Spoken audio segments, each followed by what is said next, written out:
प्यारे बच्चों, आज हम लोग कक्षा 10 की गणित अध्याय 8 त्रिकोणमिति के बारे में चर्चा करेंगे। आज का टॉपिक 4 है। इस टॉपिक में हम लोग त्रिकोणीय सरसमीकरण के बारे में अध्ययन करेंगे। आप लोग पिछली कक्षाओं में पढ़ चुके होंगे। सरसमीकरणों के बारे में आप लोगों ने पढ़ा होगा। वे सरसमीकरण जो बीजगणित पर आधारित थी, जिसमें आप लोगों को a प्लस बी का whole square, a minus B का होल स्क्वायर के बारे में अध्ययन कराया गया था। आज हम लोग त्रिकोणमिति की सरसमीकरण के बारे में अध्ययन करेंगे, जिसमें हमें पिछले वीडियो में आप लोगों को ये ज्ञात होगा कि पिछले वीडियो में हम लोगों को ये बताया गया था कि सरसमीकरण की त्रिकोणमिति की 3 सरसमीकरण होती हैं, जिसमें से पहली सरसमीकरण हमारी कौन सी होती है? Sine square theta plus cos square theta बराबर 1। दूसरी सरसमीकरण हमारी होती है sec square theta minus tan square theta बराबर 1। इसी तरह तीसरी सरसमीकरण हमारी होती है cosec square theta minus cot square theta बराबर 1। ये हमारी 3 सरसमीकरण है त्रिकोणमिति की। अब इन सरसमीकरणों में हमें दिए गए प्रश्नावली पर आधारित सवाल, उन सवालों को हमें हल करना है। लेकिन इससे पहले ये जो त्रिकोणमिति की सरसमीकरण है, इनको हम लोग प्रूव करते हैं कि क्या पहली सरसमीकरण sine square theta plus cos square theta 1 के बराबर है। इसी तरह sec square theta minus tan square theta बराबर 1 के है। इसी तरह cosec square minus cot square theta बराबर 1 के है। तो हम लोग पहले सरसमीकरण को लेकर सिद्ध करेंगे कि लेफ्ट हैंड साइड और राइट हैंड साइड हमारे दोनों बराबर हैं या नहीं। तो हम लोग एक त्रिभुज लेंगे और वो त्रिभुज कौन सा होगा? समकोण त्रिभुज। तो हम लोग एक त्रिभुज लेंगे और वो कौन सा त्रिभुज होगा? समकोण त्रिभुज होगा। यहां आप लोग कोई भी त्रिभुज ले सकते हैं, नामकरण में ए बी सी ले सकते हैं, पी क्यू आर ले सकते हैं, लेकिन आप लोगों को त्रिभुज कौन सा लेना है? समकोण त्रिभुज ही लेना है। अब यहां हम बी को कितने अंश मानेंगे? 90 अंश मानेंगे। और सी को हम क्या मान सकते हैं? थीटा। अगर सी हमारा थीटा हो गया तो ए हमारा क्या हो जाएगा? तो ए हमारा हो जाएगा 90 माइनस थीटा। ये आप लोगों को पता होगा, पिछले वीडियो में आप लोगों को बता चुके हैं। अब हमें ये भी पता है कि समकोण के ठीक सामने भुजा क्या होती है? कर्ण। और कर्ण के ठीक सामने वाली भुजा क्या होती है? लंब। और ये क्या है? आधार। ये किसके अनुसार है? थीटा के अनुसार, यानी ये थीटा के अनुसार। अगर हम लोग 90 माइनस थीटा के अनुसार चलेंगे तो आधार और लंब हमारे क्या हो जाएंगे? चेंजमेंट हो जाएंगे। और कर्ण हमारा कोई बदलाव नहीं है, कर्ण में कोई बदलाव नहीं होगा। तो हम लोग पहले सरसमीकरण को लेकर चलते हैं। तो पहले सरसमीकरण क्या है? पहले सरसमीकरण को हम लेकर चलेंगे sine square theta plus cos square theta बराबर कितना सिद्ध करना हमें? 1। तो हम लोग यहां से लेफ्ट हैंड साइड ले लेंगे। लेफ्ट हैंड साइड हमारा क्या है? Sine square theta plus cos square theta. अब ध्यान से देखिए, हम लोग यहां साइन और कास की बात करेंगे। साइन थीटा बराबर आप लोगों को पता होगा क्या होता है। तो साइन थीटा बराबर आप लोगों को ये बताया गया होगा कि साइन थीटा बराबर होता है लंब बटे कर्ण। तो साइन थीटा बराबर लंब बटे कर्ण। तो लंब हमारा कितना दिया हुआ है? A B. लंब का नाम हमारा क्या है? A B. तो यहां लिखेंगे साइन थीटा बराबर, पहले आप लोग ये लिख लीजिए, साइन थीटा बराबर होता क्या है? लंब बटे कर्ण। और यहां साइन लंब का मान क्या है हमारा? A B. और कर्ण का नाम क्या है हमारा? ए सी। इसी तरह हम लोग काश थीटा के बारे में देखेंगे। तो काश थीटा बराबर क्या होता है? आधार बटे कर्ण। अब ध्यान से देखिए, आधार का नाम क्या है? सीबी बटे कर्ण का नाम क्या है? एसी। ये हमारा हो गया आधार बटे कर्ण, यानी सीबी बटे एसी। अब ध्यान से देखिए, अब हम लोग ये जो साइन थीटा बराबर ए बी बटे ए सी आया और काश थीटा बराबर सी बी बटे ए सी आया, इन काश थीटा का मान इसमें रखेंगे। तो यहाँ हम जो रखेंगे साइन थीटा में, तो यहाँ क्या लिखेंगे ए बी बटे ए सी, वर्ग लगा है तो हम भी वर्ग लगा देंगे, प्लस काश थीटा की जगह पर क्या लिखेंगे सी बी बटे ए सी, इसका भी वर्ग कर देंगे। अब ध्यान से देखिए ए बी का वर्ग करेंगे तो ये हो जाएगा ए बी स्क्वायर बटे ए सी का वर्ग करेंगे तो हो जाएगा ए सी का वर्ग, प्लस इसी तरह सी बी का वर्ग करेंगे तो ये हो जाएगा सी बी का वर्ग, प्लस ए सी करेंगे तो ए सी वर्ग हो जाएगा। अब दोनों हमारे हर समान है, तुम लोग एक हाथ निकाल लेंगे ए सी का वर्ग, तो यहाँ क्या हो जाएगा ए बी का वर्ग प्लस सी बी का वर्ग, ये तो हमारा आ गया। अब हम लोग ये तो हमारा कैसा है समकोण त्रिभुज, तो हम लोग पाइथागोरस प्रमेय पर आधारित जानते हैं कि समकोण त्रिभुज जब हम लोग चलते हैं समकोण त्रिभुज में किस त्रिभुज में चलेंगे ए बी सी में समकोण के ठीक सामने भुजा क्या थी कर्ण, तो यहाँ लिखेंगे ए सी का वर्ग यानी कर्ण का वर्ग बराबर लंब ए बी का वर्ग प्लस आधार बी सी का वर्ग। अब ध्यान से देखिए ए सी का वर्ग ऐसे लिख सकते हैं ए सी का वर्ग बराबर ए बी का वर्ग प्लस ये हो जाएगा बी सी का वर्ग।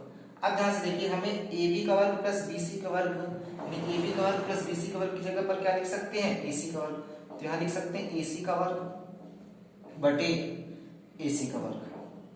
अब यहाँ सी बी का है या बी सी का है दोनों एक ही बात है, तो ए सी का वर्ग से ए सी का वर्ग कर देंगे तो क्या आ जाएगा हमारा एक, तो हमें कितना लाना था एक, तो यहाँ क्या हो जाएगा लेफ्ट हैंड साइड बराबर राइट हैंड साइड। अब इसी प्रकार हम लोग दूसरे सरसमीका को भी हल कर सकते हैं। दूसरे वाले सरसमीका में क्या है sec square theta minus tan square theta बराबर क्या दिया है एक, तो हम लोग सेक थीटा के बारे में जानते हैं। सेक थीटा बराबर क्या होता है कर्ण बटे आधार, और tan थीटा बराबर क्या होता है लंब बटे आधार, तो उसे मान रखेंगे तो वो भी हम लोग सिद्ध कर सकते हैं। इसी प्रकार अब आप लोग दूसरे और तीसरे सरसमीका को भी हल करिए और उनको लेफ्ट हैंड साइड और राइट हैंड साइड के बराबर सिद्ध कीजिए। अब हम लोग प्रश्नावली 8.4 के पहले सवाल को हल करेंगे। इसमें कह रहा है साइन ए कामा सेक ए और tan ए को काट ए के पदों में व्यक्त करना है। अब ये जो साइन ए है इस साइन ए को हम लोग काट ए के पदों में व्यक्त करेंगे, सेक ए को काट ए के पदों में व्यक्त करेंगे, tan ए को काट ए के पदों में व्यक्त करेंगे। तो हम लोग सबसे पहले साइन ए की बात कर लेते हैं, तो हम लोग यहाँ सबसे पहले किसकी बात करेंगे साइन ए की, तो हम लोग साइन ए। अब आप लोग बताइए साइन ए के बारे में क्या जानते हैं, साइन ए को क्या बनाना काट ए बनाना है, तो साइन ए के बारे में हम लोग क्या जानते हैं, हम लोग साइन ए को ये कह सकते हैं कि 1/cos ए। आप लोगों को याद होगा कि साइन ए का व्युत्क्रम होता है 1/cos ए। अब ध्यान से देखिए अभी तो ये काट ए में बदला नहीं है, अब इस cos ए के को काट ए कैसे लिखेंगे, तो cos ए के को अभी आप लोगों को 3 सरसमीका में बताया गया है। तीसरी सरसमीका क्या थी, तो आप लोगों को ये पता होगा तीसरी सरसमीका क्या थी, तो तीसरी सरसमीका हम लोग यहाँ लिखे दे रहे हैं। तीसरी सरसमीका चलिए यहाँ लिखे दे रहे हैं। तीसरी सरसमीका क्या थी कि cosec square theta minus cot square theta बराबर क्या थी एक थी, ये तीसरी सरसमीका थी। अब यहां से हमें कॉसेक ए चाहिए, कॉसेक ए चाहिए, यहाँ स्क्वायर लगा है, तो अब ध्यान से देखिए इस थीटा की जगह पर हम क्या लिख सकते हैं ए लिख सकते हैं और यहाँ भी ए लिख दें। तो अब ध्यान से देखिए इस काट स्क्वायर थीटा को उस पक्ष में ले जाएंगे तो इधर माइनस उधर जाएगा, कैसे हो जाएगा प्लस हो जाएगा। तो कॉसेक स्क्वायर ए बराबर 1 प्लस काट स्क्वायर ए। अब हमें यहाँ वर्ग नहीं चाहिए, यहाँ से वर्ग हटा देंगे तो इधर क्या चल जाएगा अंडर रूट चल जाएगा। तो कॉसेक ए बराबर 1 प्लस काट स्क्वायर ए भी किस में हो जाएगा, कर्णिक के अंदर हो जाएगा, हो जाएंगे कि नहीं। ये अब यहाँ प्लस माइनस लगा सकते हैं, लेकिन यहाँ लगाने की जरूरत नहीं है। अब ध्यान से देखिए, इस कॉसेक ए का मान क्या रख सकते हैं, इसको हम लोग इस तरह लिख सकते हैं बड़ा करके ऐसे। अब ध्यान से देखिए, इस कॉसेक ए की जगह पर हम लोग क्या लिख सकते हैं, 1 प्लस कॉट स्क्वायर ए। तो हम लोग यहाँ लिख सकते हैं, इसको जब यहाँ लिखेंगे बराबर करके लिखिए, साइन ए बराबर क्या हो जाएगा, 1 upon under root 1 plus cot square A. तो हमें किसके पदों में चाहिए था, काट के पदों में चाहिए था, तो काट के पदों में व्यक्त हो गया। तो ये हमारा कौन सा हो गया, इसको नंबर डाल देते हैं, पहला नंबर कौन सा हो गया, पहला नंबर समझा गया। अब हम लोग इसी प्रकार दूसरे नंबर को देखेंगे। दूसरे नंबर में क्या था, सेक ए के बारे में था। तो सेक ए, अब देखिए दूसरे नंबर को, ये सेक ए, यहां हम लोग सेक ए के बारे में, सेक ए को इसमें लिखेंगे, किसमें, काट ए में परिवर्तन करेंगे। अब ध्यान से देखिए, सेक ए को कैसे परिवर्तन करेंगे, तो आप लोगों को सेक ए के बारे में पता होगा, दूसरी समीकरण, दूसरी समीकरण इसमें लगेगी। दूसरी समीकरण में क्या कह रहा था, सेक ए। तो ध्यान से देखिए, अगर हम लोग ये लिखें दूसरी समीकरण, इसको तो अभी रहने दीजिए सेक ए को। अगर हम दूसरी समीकरण लिखें तो सेक स्क्वायर ए माइनस tan स्क्वायर ए बराबर क्या होता है, 1 होता है, तो पता है। अब यहां हमें सेक चाहिए, बराबर के इस पक्ष में हमें क्या रखना है, सेक, और जो बचे उस पक्ष में ले जाना। तो ध्यान से देखिए, सेक ए यानी सेक स्क्वायर ए बराबर 1, ये माइनस हो जाएगा, कैसे हो जाएगा, प्लस से, तो tan स्क्वायर ए हो जाएगा। अब हमें ध्यान से देखना यहाँ कि सेक, या इसको tan को क्या बनाना है, काट बनाना है। तो हमें यहाँ सेक स्क्वायर को अभी रहने दीजिए, सेक स्क्वायर ए को अभी रहने दीजिए, 1 प्लस इस tan का व्युत्क्रम क्या होता है, tan का व्युत्क्रम होता है 1 अपॉन काट स्क्वायर लगा, तो हम स्क्वायर लगा देंगे, 1 अपॉन काट स्क्वायर हो जाएगा। तो tan का व्युत्क्रम क्या होता है, 1 अपॉन काट।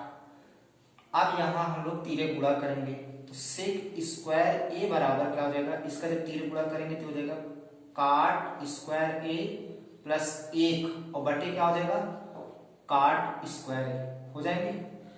अब इधर हमें सेक चाहिए केवल, तो इधर से वर्ग घटा देंगे, तो इधर जैसे ही वर्ग घटाएंगे तो इधर क्या चल जाएगा, अंडर रूट चल जाएगा, तो ये हो जाएगा। इसको थोड़ा बड़ा लिखना है, काट स्क्वायर ए और प्लस 1 और बटे काट स्क्वायर ए। इसका तो वर्गमूल होगा नहीं, इसका काट स्क्वायर का वर्गमूल क्या हो जाएगा, काट ए हो जाएगा।